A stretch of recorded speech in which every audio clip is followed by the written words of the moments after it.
Esta lección es una lección sobre el subjuntivo, que es un modo nuevo para ustedes. Pero vamos a empezar con un repaso de los mandatos formales. So we're going to start with a review of formal commands, and then I'm going to go into the subjunctive, which is a new mood and a new conjugation for you guys. Usamos los mandatos para decirle a otra persona qué debe hacer. So we use those. These are commands, formal commands. We use them to tell other people what to do.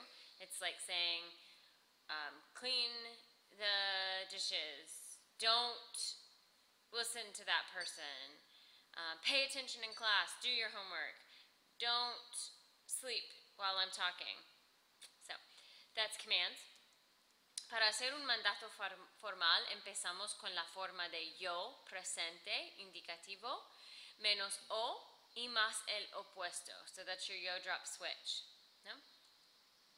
Y estos son los irregulares. Ser, sea, ir, vaya, de, dar, de, estar, esté, saber, sepa.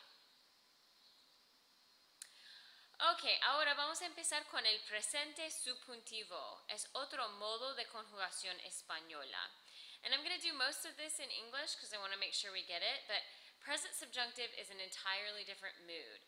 So you guys have learned indicative mood. That's almost all of what you've done is indicative, which is present tense indicative is like Spanish 1. If you had Coach Edwards Spanish. Present perfect indicative, I don't know if you've done that or not yet, but we'll do it this year. The preterite, the imperfect, the future, the conditional. We use indicative, or in Spanish, indicativo, to talk about things that we know. Things that happened, things that are happening, things that will happen, but things that we're sure about, or pretty sure about. Usamos imperativo, the imperative, that's just your commands. And then over on the right branch of my Spanish moods and tenses tree that I obviously drew on paint is your subjunctive. And we are just going to talk about present subjunctive right now. And that's all we're going to work with for quite a while. So subjunctive, and we use subjunctive, the present subjunctive, and just subjunctive in general to talk about something you aren't sure about yet, or something that you deny, and then you also use it to give advice without commanding someone. So I always like to say, my dad is very overprotective. I'm an only child, only daughter, obviously, and my dad speaks almost entirely in the subjunctive. So when I was a little kid, he would speak entirely in commands. So he would say, Beth, do this. Beth, don't do that. Beth, do this. And then now, really ever since I was a teenager probably, and I would be sassy back to those commands, he got smart and kind of outsmarted me by using subjunctive.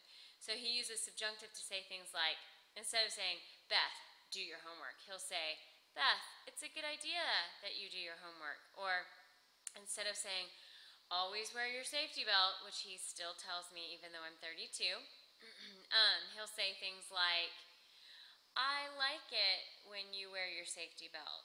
Instead of just telling me what to do, he kind of suggests. Okay, so, para tener el subjuntivo, tiene que tener dos cláusulas divididas con la palabra que, dos sujetos diferentes y una razón. So, two clauses divided by K, two different subjects, one in each clause, and a use. And that use, or the reason for subjunctive, is always found in the first clause. So here's a little picture. It's kind of like a mathematical equation for Spanish. So your first clause has a subject and a verb in the present indicative, and your reason for using subjunctive is found there. Then you've got the word que, and then you have your second clause, which is subject number 2 has to be different from the first subject, and a verb and present subjunctive. If all of those things exist in that first clause, then this is what happens in your second. Para conjugar en el subjuntivo, el presente subjuntivo, porque es como un mandato. So this is very similar to a command in use and in conjugation. So to conjugate, we do yo, drop, switch.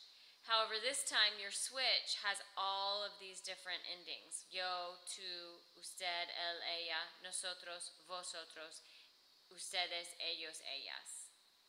So if you are taking notes, which you should be because this is brand new to you, this is a good thing to write down, as well as the two clauses divided by K, two different subjects, and a use. Stem changers. So stem changers exist in the subjunctive just like they exist in present. Makes sense because if it exists in the yo form, it's going to exist in the subjunctive. However, just like in present, stem changers do not change in nosotros and vosotros because they are boot verbs or shoe verbs, depending on how your Spanish 1/2 teacher called them. So remember, outside of that shoe, they don't change. However, if it is an IR verb and a stem changer in the present tense, it will go O to U or E to I in the nosotros and vosotros. So I have two examples. Poder, which is a stem changer, does change everywhere except for nosotros and vosotros.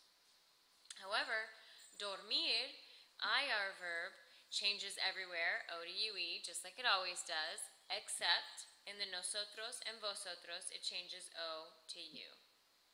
Does that sound like something? IR verbs that are stem changers in present also change O to U and E to I. Sounds like something to me. Sounds like the preterite to me. Okay, estos son los irregulares. Aha, the irregulars are the same as the command irregulars. However, now they have all of their different uses. And then we've added another one, haber. So please make sure you write those down. If you need to, pause the video. Ok, ahora estamos hablando de las razones de usar el subjuntivo, el presente subjuntivo. So now we're talking about our reasons for using present subjunctive. And they spell out the word weirdo. Subjunctive is weird because it's something we do not really have or notice in English. And so the uses for subjunctive are also weird. They're weirdo.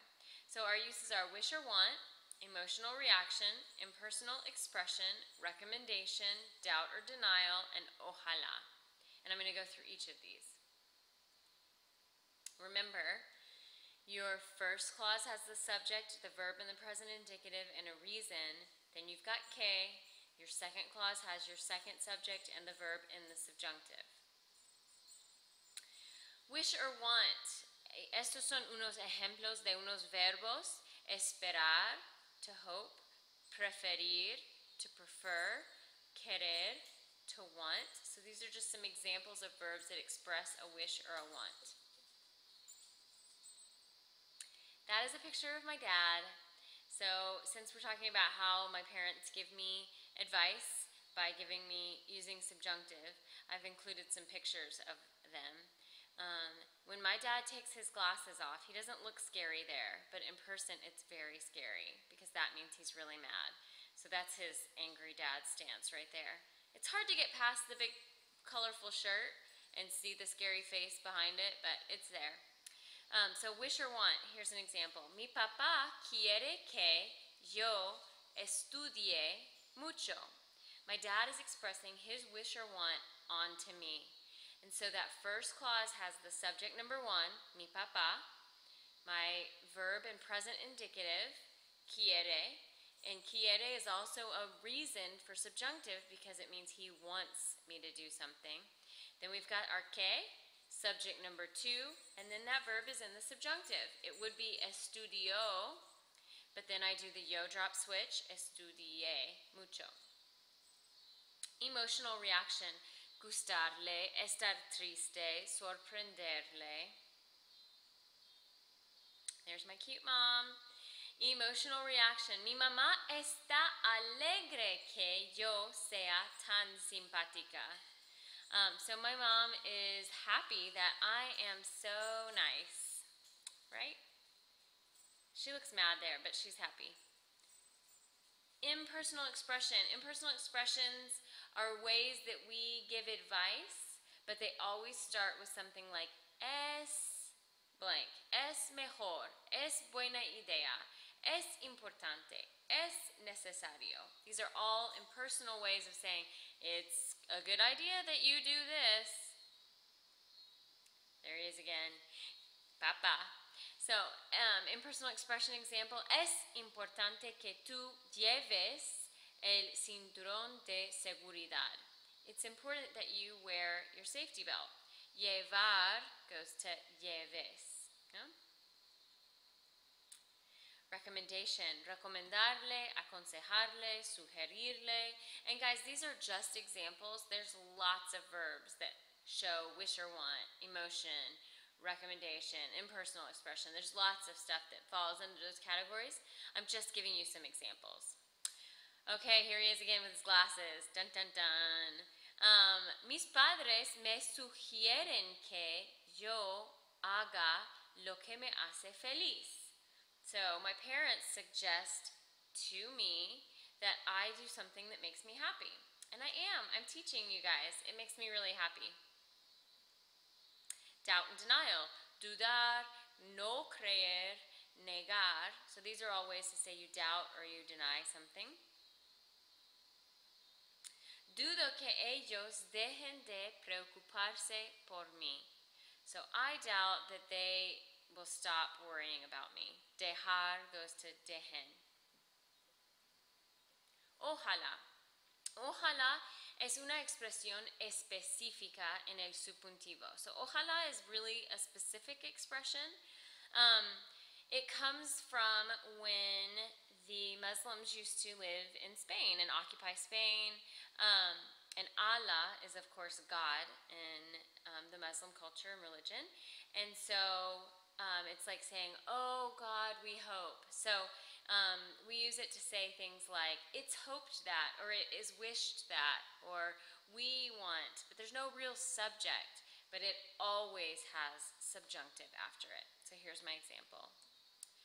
Ojalá que los Tigres ganen el campeonato nacional otra vez.